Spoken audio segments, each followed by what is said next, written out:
gotcha. And then that's what everybody does. They don't include the planned service because they're so afraid of the higher price that what happens is that now 5 years into it, it's like, man, you haven't been maintaining this thing, and now I can't really cover the warranty, or now you're fighting over the warranty, or you're going to cover it over something that's been abused. So what you have to do every single time, one rule is if you're going to offer a certain amount of service, how much warranty you got? If you're going to offer some amount of warranty, what do you got to offer? You got to do I have to match. If I'm going to sell the warranty, I want to match it with my service. Kevin, you had a question? I do. It's kind of a little bit off of what we're involved in, but a couple times a week we run into the premise that we qualify that the decision-making person's in the home when we go there. Right. Several times a week we get somebody in an emergency situation, some pumps out, basement's flooding, water heater burst, basement's flooding, something like that. I'm the person making the decision. We go there, we do a presentation. The person stands up and goes, okay, I got to call my spouse at work. All right. Well, let me say, first of all, before I made the presentation, I would say I'm just confirming there's no one else that has to be involved in this, right? And they will lie to your face. All right, that's fine. All right, now if they do, they say, let me ask you a question. I always fall on the sword. What did when I first came here, you said you were the other one who made all the decisions. Now you feel like you have to call somebody else. What did I do to make you feel like you had to call somebody else now? Because that's really what I'm thinking, right? Now, sometimes it may be, well, it was more money than I thought it was going to be, and now I have to get my husband's input. All right, so let's do this. Why don't we call your husband together? But what are you going to say to your husband when we call him? Or would you like me to call him, or would you like to call him together? Right? Now, I have sold things over the phone. Relatives. But I found out beforehand what was going to happen. It seems to be the kiss of death with our guys. The big bell goes off and they go, I'm done. Yeah, and that's because they get on the phone with the spouse or whatever, and they go, okay, well, I got 6 options for you. And the guy goes, the first strategy would be to admit the fact that this is awkward. That I'm calling you. Hey, Bruce, sorry to interrupt you. What are you doing right now at work? I mean, I had a guy in Philadelphia I was at. He's a Corvette. He owns a business that renovates Corvettes. So the wife says, yeah. So I called the guy out of the blue. He's like, yeah, Bruce, it's kind of awkward, isn't it? I mean, calling out of the blue about your boiler right now, you probably thought we could just go ahead and fix it and get it over with, right? Unfortunately, all the headers are leaking and everything is, it's a meltdown over here. So I'll tell you what, why don't we do this? You're probably tied up at work. Why don't we just go ahead and come back at a time? I'll meet you tonight when you get off of work and we'll talk about this. That's the first thing I think you should do is not just throw 6 options at people when they're just in the middle of doing something. You should respectfully try to reschedule it. Sometimes the best presentation, one you didn't make right now, is to hold off on that thing until everybody was around. Like Rick says, it's good service. Make sure. Here's 2 things to remember. Here's two phrases. Write these down if you can. The reason why. Because equal access. Because that's this way. Everybody has equal access to the information, and you can make and with that you can make an informed decision. Those are 2 phrases that I hammer every single time. That if you're going to do, John, here's the reason why we need to get everybody together. Because it's just good to have good service to have equal access to the information for everybody. This way you can both make an informed decision. It wouldn't be fair to Bruce if we made that decision, Shelley, if he wasn't here. And it wouldn't be fair to you either, because now you have to explain and do my job. And I wouldn't want to burden you with doing my job. So let's do this. Let's come back when Bruce is home and we can talk to him together. I get to meet him. You can talk about me. By the way, remember when Rick and I were on a call? We're like, by the way, what are you going to tell Bruce about us before we come back? You're going to talk to him before we come back, right? What are you going to say? What did that woman say? Right. She's like, well, I'm going to tell him I had. She's from Rhode Island, right? She has a Rick accent.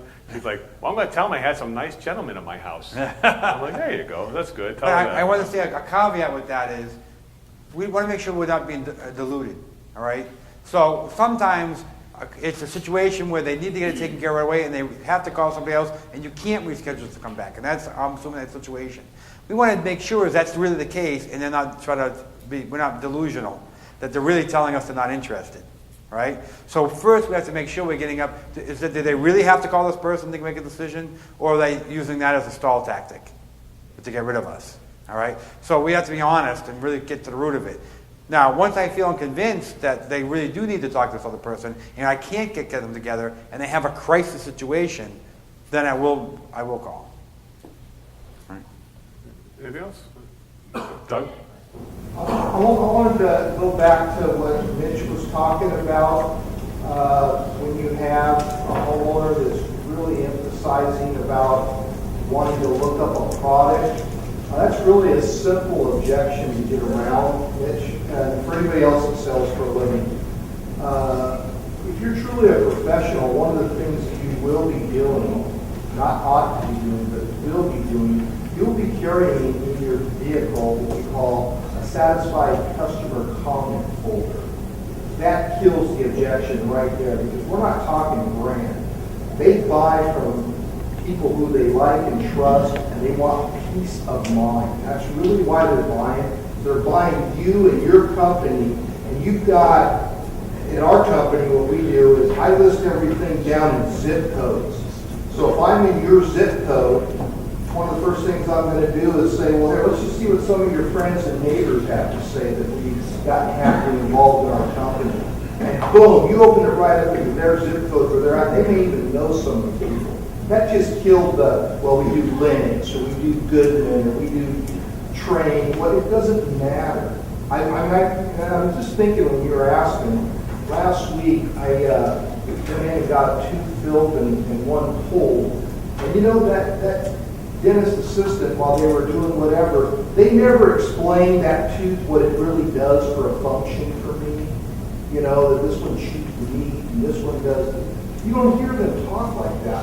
Why, as an industry, do we feel that we have to present sear and tonnage? We've made a big mistake as an industry thinking that we need to share that with a homeowner. They don't even know about it, nor do they care about it. They're buying peace of mind that they want a system that's going to operate correctly, save them some money, and they're going to buy it from a company that's going to back it up when it does go down. So that's the end of that story. Anybody else real quick? We're running out of time here. Okay, back over there. Backstepping a bit. What would you do in a situation like in Massachusetts where a lot of people go through MassSave financing program and they need your written estimate to submit to them? Do you make sure or require them to give you a deposit first? What I do is I work in Massachusetts all the time. So what I do is I set up bridge financing for them. So what I say, well, we don't have to wait for MassSave financing. We have 90 days, no interest financing. Once you sign up with us, we'll do the bridge financing for you, and then we'll do the MassSave paperwork for you. It's all part of our service. All right. Now, if they don't want to do that, I'll make them sign an agreement with me before I give them anything for MassSave. And then just the second part of that question, somewhat unrelated, but we're a really small company, so our sales guy is also the owner who's a technician and does estimates. So it's very difficult for him to go out on weekends or half the night when he's on call and obviously owning things too. What would you suggest for in a situation when you're trying to schedule estimates for them and not all parties can be present at that time? Would you just not limit your estimates or? Yeah, it's kind of a CSR question too, how they do it. Now, like I think they said, they can't get everybody always to be there. Now it's my responsibility to make sure everybody's there. All right, and again, once the customer realizes it's to their benefit to have both people present, they won't get resistance. All right, so once I explain to the customer, listen, it's the right way or wrong way. I could explain this to you, and then I wouldn't feel comfortable asking you to do my job and explain it to your spouse. Right. Can I just say one thing? We're going to end this right now because I know Steve's got to wrap this up. But I just want to say thanks to Rick. I mean, you think about this guy. He's doing about $125,000 a week. He said he told me he was in a slump last week. He goes, "Yeah, it's slow. I'm in a slump." I said, "What does that mean?" He goes, "I did 80,000 last week. It sucks." And I'm like, "Okay, slump, huh?" It's a poor guy. He gave me no sympathy. So what I'm saying here. Think about this guy. Comes out here all the way from Massachusetts, even talking to people in his own community right there is a competitor, right? And giving information of their own free will, not even worrying about it, and giving up. By the way, look at how much money this is costing. It's Tuesday pretty much shot, right? Yep. Losing your luggage and all that stuff. Wednesday, Thursday, and Friday. So it's Tuesday, Wednesday, Thursday, and Friday. You're literally giving up $100,000 this week. For coming here this week. So I'm going to say give him a big round. Standing ovation. Look at the standing ovation.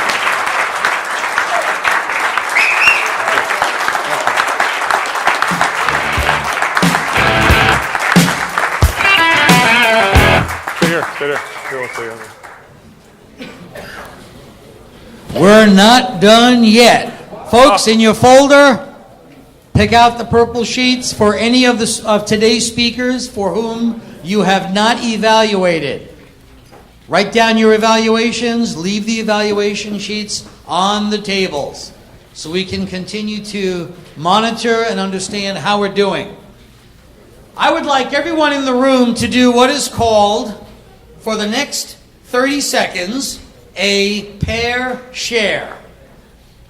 Here's how a pair share works.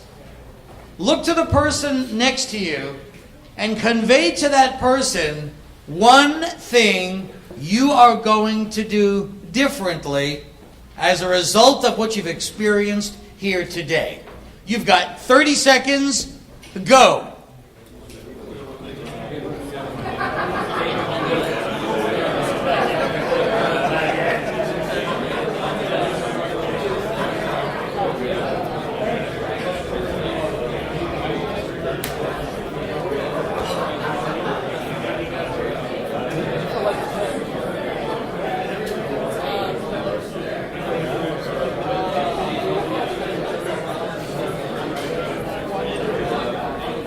Time is up. 30 seconds. Now, listen up. That same person to whom you just conveyed that one thing you're going to do differently, look at that person again in the eye and say the following words. I think I love you. Go ahead.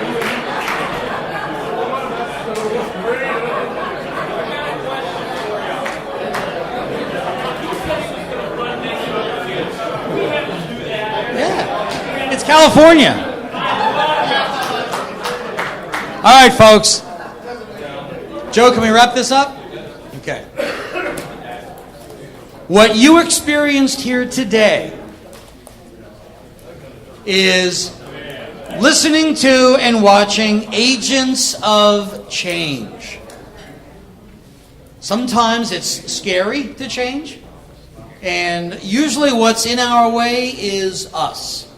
What we've learned as we grow is that everything we want is on the other side of fear. Yes, you're going to feel it, but it's on the other side of fear. We have to act anyway. So, if you're coming to dinner tonight, we look forward to investing time with you. We urge you to behave between now and then. Thank you for your attention. Where's the dinner? A room next door it will be located in. It looks over the waterway. It's a room on the upper level, all glass over there. Next door that way. 7 o'clock. So we have a 2-hour break. You are dismissed.